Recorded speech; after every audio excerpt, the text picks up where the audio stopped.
The Raven. Once upon a midnight dreary, while I pondered, weak and weary, over many a quaint and curious volume of forgotten lore, while I nodded, nearly napping, suddenly there came a tapping, as of someone gently rapping at my chamber door. "'Tis some visitor," I muttered, tapping at my chamber door. Only this and nothing more. Ah, distinctly I remember. It was in the bleak December, and each separate dying ember wrought its ghost upon the floor. Eagerly I wished the morrow. Vainly I had sought to borrow from my book surcease of sorrow.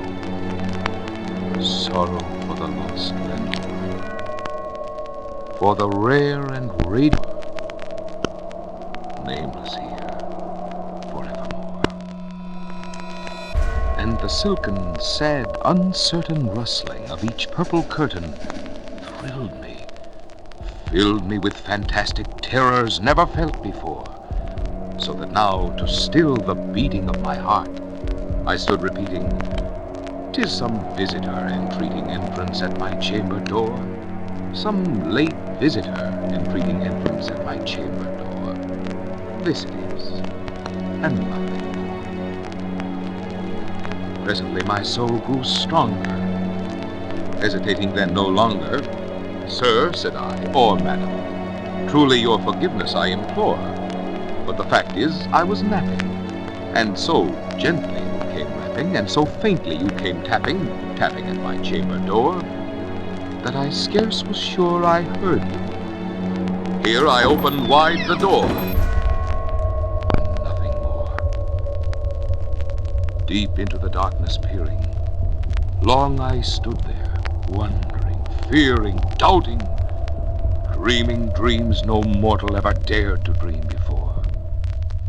But the silence was unbroken, and the stillness gave no token, and the only word there spoken was the whispered word, "Lenore." This I whispered, and an echo murmured back the word, "Lenore." Merely this, and nothing more. Back into the chamber turning, all my soul within me burning. Soon again I heard a tapping, somewhat louder than before. "Surely," said I, "surely that is something at my window lattice. Let me see, then, what thereat is, and this mystery explore. Let my heart be still a moment, and this mystery explore. 'Tis the wind, and nothing more." Open here I flung the shutter, when with many a flirt and flutter in there stepped a stately raven of the saintly days of yore. Not the least obeisance made he, not a minute stopped or stayed he, but with mien of lord or lady perched above my chamber door, perched upon a bust of Pallas just above my chamber door, perched and sat, and nothing more. Then this ebony bird beguiling my sad fancy into smiling by the grave and stern decorum of the countenance it wore. "Though thy crest be shorn and shaven, thou," I said, "art sure no craven, ghastly, grim, and ancient raven wandering from the nightly shore. Tell me what thy lordly name is on the night's Plutonian shore." Quoth the raven, "Nevermore." Much I marveled this ungainly fowl to hear discourse so plainly, though its answer little meaning, little relevancy bore. For we cannot help agreeing that no living human being ever yet was blessed with seeing bird above his chamber door, bird or beast upon the sculptured bust above his chamber door, with such name as Nevermore. But the raven, sitting lonely on the placid bust, spoke only that one word, as if his soul in that one word he did outpour. nothing further than he uttered, not a feather than he fluttered, till I scarcely more than muttered, "Other friends have flown before. On the morrow he will leave me, as my hopes have flown before." Then the bird said, "Nevermore." Startled at the stillness broken by reply so aptly spoken, "Doubtless," said I, "what it utters is its only stock and store, caught from some unhappy master, whom unmerciful disaster followed fast and followed faster, till his songs one burden bore, till the dirges of his hope that melancholy burden bore of never, nevermore." But the raven still beguiling my sad fancy into smiling, straight I wheeled a cushioned seat in front of bird and bust and door.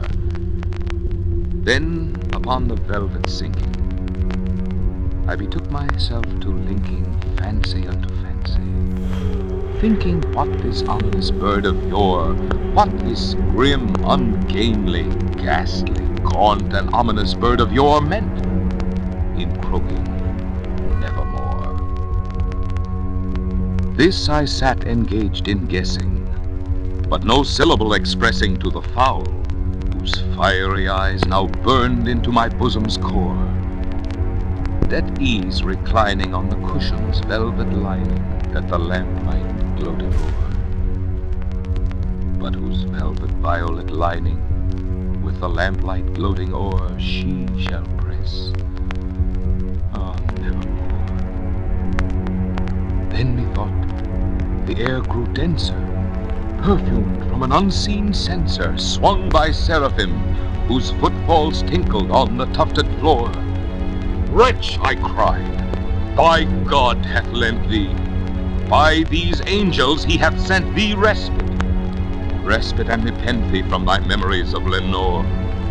Quaff, oh quaff this kind nepenthe, and forget this lost Lenore." Quoth the raven, "Nevermore." "Prophet," said I, "thing of evil, prophet still, if bird or devil, whether tempter sent or whether tempest tossed thee here ashore, desolate, yet all undaunted, on this desert land enchanted, on this home by horror haunted, tell me truly, I implore, is there balm in Gilead? Tell me, I implore."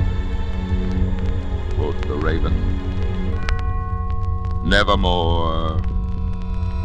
"Prophet," said I, "thing of evil, prophet still, if bird or devil, by that heaven that bends above us, by that God we both adore, tell this soul with sorrow laden, if within the distant Aidenn it shall clasp a sainted maiden, whom the angels name Lenore.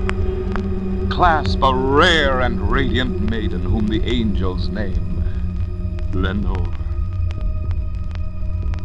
Quoth the raven, "Nevermore." "Be that word our sign of parting, bird or fiend," I shrieked, upstarting. "Get thee back into the tempest and the night's Plutonian shore. Leave no black plume as a token of that lie thy soul hath spoken. Leave my loneliness unbroken. Quit the bust above my door. Take thy beak from out my heart, and take thy form from off my door." Quoth the raven, "Nevermore." And the raven, never flitting, still is sitting on the pallid bust of Pallas, just above my chamber door, and his eyes have all the seeming of a demon's that is dreaming, and the lamplight o'er him streaming throws his shadow on the floor, and my soul from out that shadow that lies floating on the floor shall be lifted nevermore.